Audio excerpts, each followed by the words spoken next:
95 3495 रुपये एक दो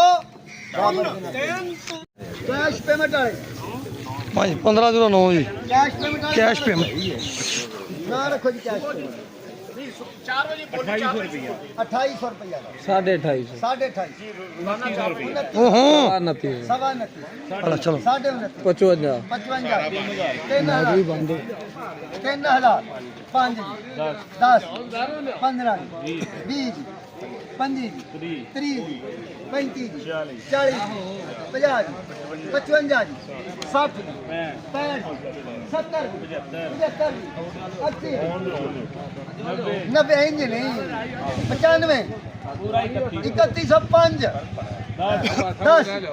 3110 15 20 25 30 3130 वे फिर लो जनाब है जनाब 1509 चेक करो जी 10 दिन ਦੇ ਚੈੱਕ ਤੇ ਜਨਾਬ ਦੀ ਬੋਲੀ ਹੋ ਜੇ ਬੋਲੀ ਦੇ ਵਿੱਚ ਤੇ ਸੁਣੋ ਬੋਲੀ ਇਹ ਜਨਾਬ 1509 ਜੇ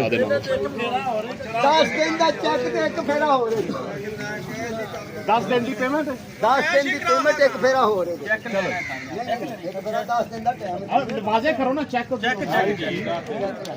ना रखो 10 दिन की चोरी में क्या लगे आ जा ना रखो आगे आ जा 1509 है 2800 रुपया जी 2850 3000 रुपया पक्का जी 50 रुपए 3050 माशाल्लाह माल चेक करो क्या बात है 3051 3052 3100 रुपया 5 रुपए 5 जी 5 3 रुपए 30 35 3300 रुपया बाबरदार 55 60 65 70 75 3400 रुपया बाबे यूबदार 5 जी 10 10 15 20 25 25 मेरी बस हो 34 30 35 40